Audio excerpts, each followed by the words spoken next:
Hi, this is Heidi Burgess.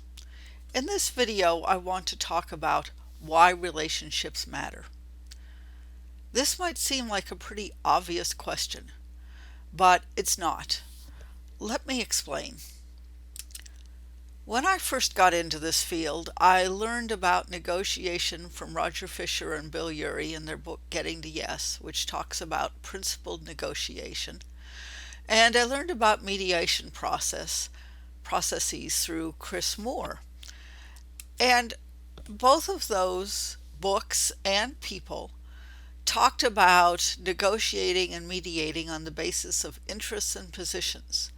And they talked about identifying your BATNA, which stood for your best alternative to a negotiated agreement, and finding options for mutual gain. The focus was on process and solutions, option identification, option analysis, and agreement. Then I met John Paul Lederach, and he said that interests and positions and BATNAs and options aren't nearly as important as relationships. Relationships, according to Lederach, are everything. In his book Building Peace, he says relationship is the basis of both conflict and its long-term solution. Reconciliation is not pursued by seeking innovative ways to disengage or minimizing the conflict group's affiliations, or, I would add, negotiating about interests and positions and BATNAs. Instead, it is built on mechanisms that engage the sides of a conflict with each other as humans in relationship. In his book Moral Imagination in 2005, he explains where this approach to conflict came from. And it came from his work with people in Central America when he was helping negotiate the end of the Sandinista War. And he said that the people with whom I was working had a natural inclination to think who first and often. And it makes common sense. You can have the perfect substantive solution to a problem, but if you do not have the right people in place and connected in the right way, that solution collapses. On the other hand, if you have the right people in place and connected, both processes and solutions can be generated. So the who will lead to the how and the what, the process and the solution. But there aren't arrows going the other way around. In the Moral Imagination, Lederach lays out 4 capacities that he says are necessary for successful peace building. The first is the capacity to imagine ourselves in a web of relationships, one that includes even our enemies. And he has an entire chapter focused on webs and web building. In that, he says, think, feel, and follow relationships. Relationships are at the heart of social change. Relationships require that we understand how and where things connect, and how this web of connections occupies the social space where processes of change are birthed and hope to live.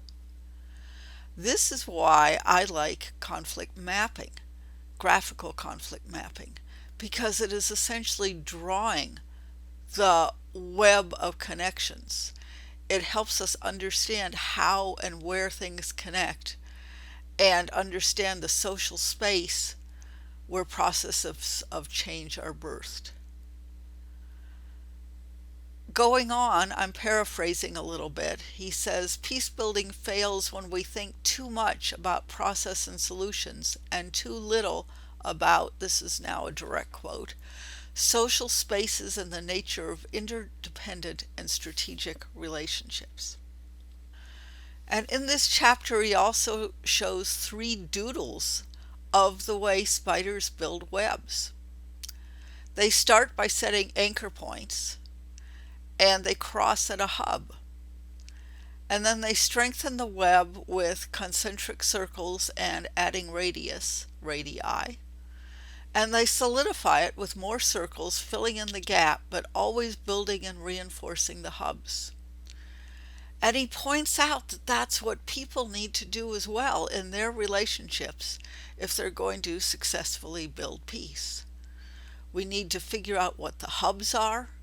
We need to draw circles between the hubs. We need to have radii that hold everything together.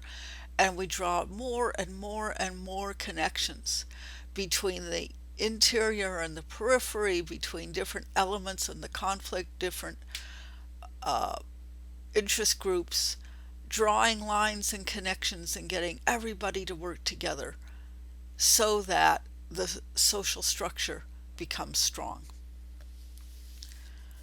Now, I've known about John Paul's thoughts about relationship for a long time, but I was spurred to make this video when I read about a book that has just come out, written by Republican Senator Ben Sasse from Nebraska, who's just published a book called Them: Why We Hate Each Other and How to Heal.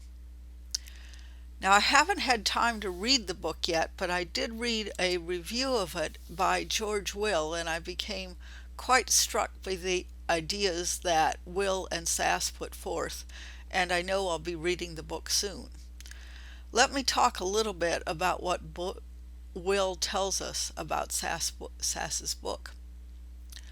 Sasse's subject is the evaporation of social capital, the satisfactions of work and community. This made me think of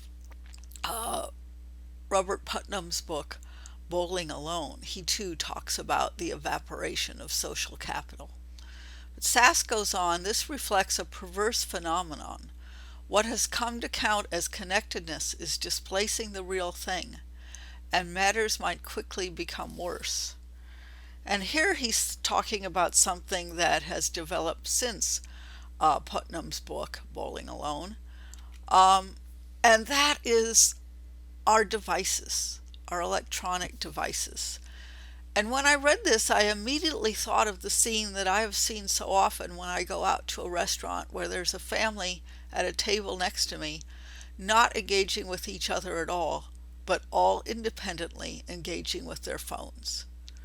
I tried to find a picture of that in the free images on the web, and I couldn't find anybody in a restaurant, but I did find this picture. They're probably waiting to go into a restaurant, and indeed, isn't this a common scene? A family, nobody looking at each other.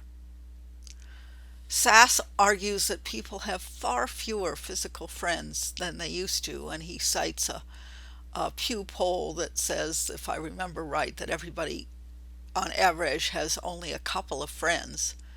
Yet they're checking their devices every 4 minutes while they're awake to check in with all of their thousands, tens of thousands of electronic friends.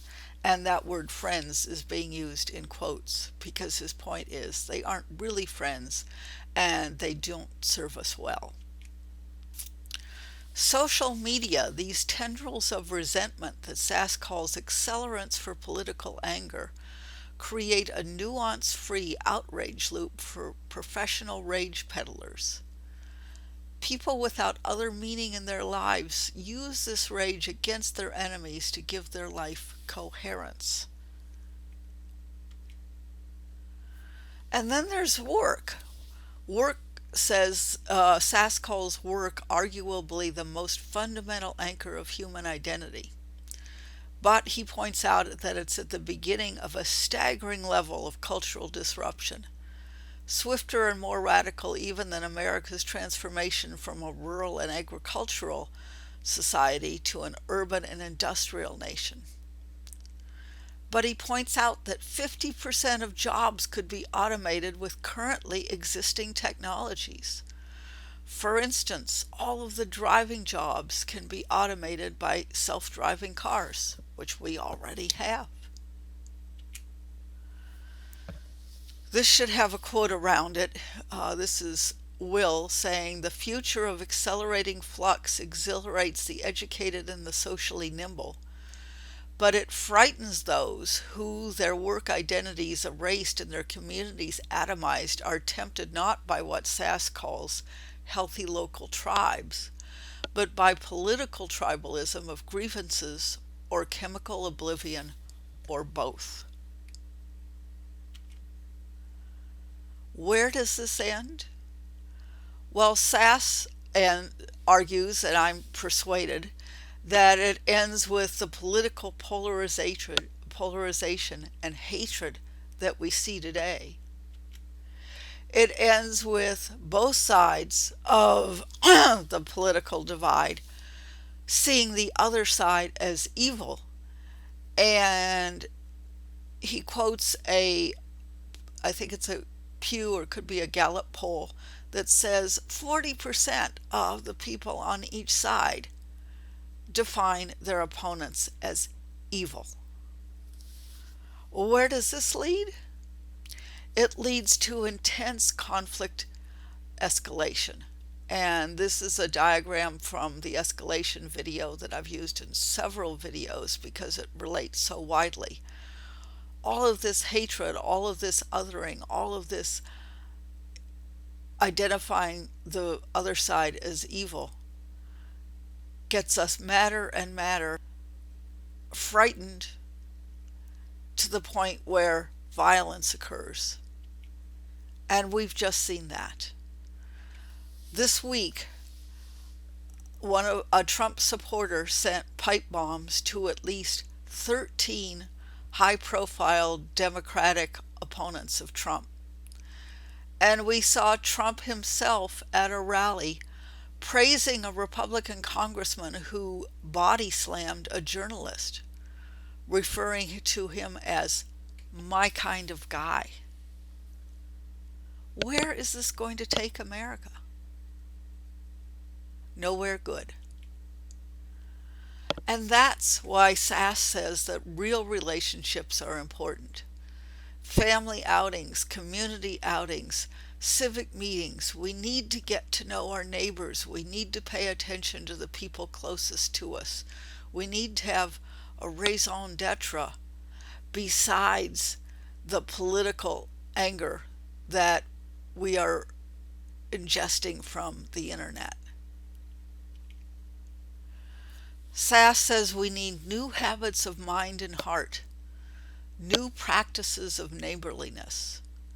In other words, he's calling for real human relationships to turn around the polarization and the hatred and the fear that is so strong in America today.